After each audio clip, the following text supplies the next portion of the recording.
You open the January envelope, $340.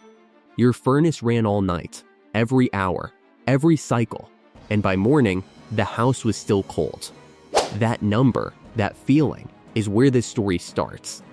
Because somewhere in Newfoundland, a man named Eddie Roberts had the same problem, and he solved it for less than $50. He collected 256 aluminum beer cans, painted them flat black, stacked them into vertical columns inside a wooden frame, covered the front with glass, cut 2 holes in his south-facing wall. On a winter morning, he tested it. Incoming air, 60F. Outgoing air, 218.5F. No fan, no wires, no thermostat, no bill. So the question isn't does it work? The question is, why weren't you told? Now, before you dismiss this as a one-off experiment, consider this. In the Lake Michigan snowbelt, a man named Guy Sperry built his own version. 240 aluminum cans, steel backing, polycarbonate glazing, 1 weekend of work. On the coldest day of the year, outside temperature, 4F. Inside collector, 172F. His furnace didn't run, not once. But here's what makes his case different. He didn't just feel warmer, he measured everything. 1,024 hours of logged operation, 2 full heating seasons, tracked with a calibrated temperature logger. His best month was March. Gas consumption dropped 18%. Not estimated, not guessed, measured. Now you may be thinking, sure, on a sunny day, but not when it actually matters. That's where Gary Rea comes in, a retired Boeing engineer in Montana. He didn't care about hype, he cared about numbers. So he built a thermosiphon solar air heater and tracked its output in energy terms. His conclusion? Each sunny winter day produced heat equivalent to burning about 2 gallons of propane. At current prices, that's $4 to $6 of free heat per day. His payback period? Under 1 year. Let that sit for a second. A system that pays for itself in under 12 months and then produces free heat for years. But here is where I need to be honest with you. This system has a limitation. On cloudy days, output drops, sometimes to 10-25%. Under heavy overcast, nearly zero. This is not a furnace replacement, and anyone telling you it is selling something. But here is what that limitation reveals. Even a system that works only when the sun shines still threatens a system built on billing, because the sun does not send invoices. So how does this actually work? Inside that box, the physics are simple and ancient. Sunlight passes through the glazing. It strikes black painted aluminum. Aluminum conducts heat extremely well, about 205 watts per meter per Kelvin. The heat doesn't stay on the surface, it spreads fast. The air inside heats up. At around 120F, air becomes roughly 10% less dense than at room temperature, so it rises. Hot air exits through the top vent into your room. Cooler air is pulled in from the bottom to replace it. This creates a continuous convection loop. No fan, no electricity, no moving parts. The sun drives the system. Now here's where things get interesting. Because none of this is new, not even close. Open the archive. Swiss Alps. A scientist named Horace de Saussure builds a simple wooden box with a glass lid. Black interior. Under sunlight, it reaches 230F. He carries it up a mountain into freezing air. Same result. His conclusion? The heat comes from the sun, not the air. He writes, someday, some usefulness might be drawn from this device that was over 250 years ago. Go back further. Ancient Greece. Entire cities were designed so every home faced south. Socrates himself argued this was simply rational architecture. Maximize winter sun, minimize summer exposure. 7 centuries later, in North America, the Anasazi built cliff dwellings into sandstone. The overhangs blocked the high summer sun, but allowed low winter sunlight to enter. The stone walls absorbed heat during the day and released it at night. No furnace, no fuel, just geometry and thermal mass. Now fast forward, a man named Edward Morse patents a passive solar heating wall, a dark masonry surface behind glass that absorbs sunlight and releases heat slowly into a home.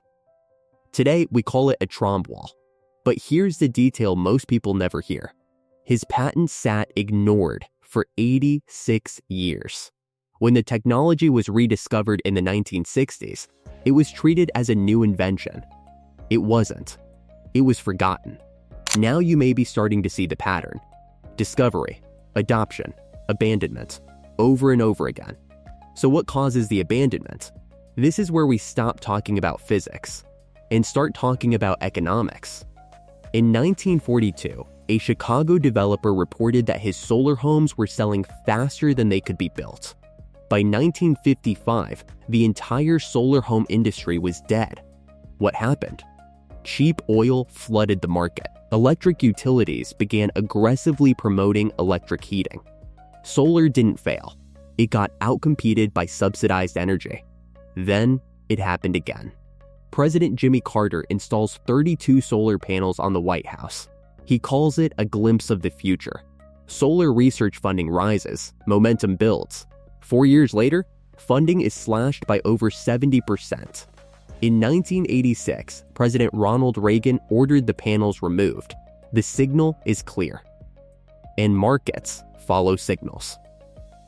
Now let's talk about today, because this is where things become harder to ignore. Modern building codes require heating equipment to be certified. Certification typically costs between $15,000 and $100,000.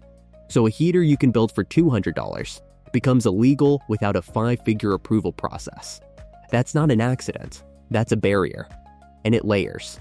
No certification, no permit. No permit, no insurance. No insurance, no mortgage approval. The system doesn't need to ban DIY solar heaters. It just makes them non-compliant. And then there's enforcement. A man named Thomas Farwig installed solar panels on his home. His homeowners association fined him $52,000. It took 4 years and a state Supreme Court decision to resolve it. In many places, HOAs can still restrict solar installations entirely, not because they don't work, because they don't fit aesthetic guidelines. Now step back. Look at the scale.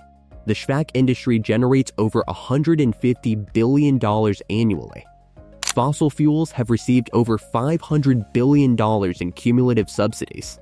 In 2024 alone, energy interests spent over $150 million on federal lobbying.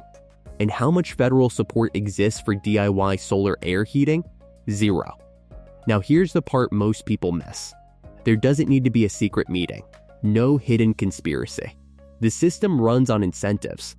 Factory-built products get certified. Certified products get financed. Financed products get installed. A system you can build yourself for almost nothing, that produces heat without a bill, doesn't fit anywhere in that chain. But despite all of this, people are still building. In Oklahoma, a builder documented a $70 solar air heater made from scrap. At 40F ambient, it produced 150F air. At 55F, it reached 180F. In Canada, commercial units built from recycled cans produce over 10,000 BTU. In Denmark, over 100 solar district heating systems serve entire communities. Same physics, different choices. But here is where I need to bring you back. Back to that January envelope, the number that showed up after your furnace ran all night, the system you pay for, that still leaves you cold. And now, you know there are people heating their homes with 200 discarded cans, a sheet of glazing, a wooden frame, and sunlight. So the question changes. It's no longer, does this work? It's, why is something this simple? This is cheap. This is effective, not standard? And maybe the answer is uncomfortable. Because systems like this don't scale the way industries want. They don't require service contracts. They don't generate recurring revenue. They don't send bills. They just work. So here's what happens next. You can ignore this. File it under interesting but impractical. Or you can test it, build one, measure it, document it. Because every data point matters. Every build weakens the idea that this is fringe. Every result makes it harder to ignore. The archive stays open. Next week, a wood heater that burns at 1300 F inside, but sends only 100 F out the chimney. No smoke, no waste, and almost no wood. You were never supposed to look this closely.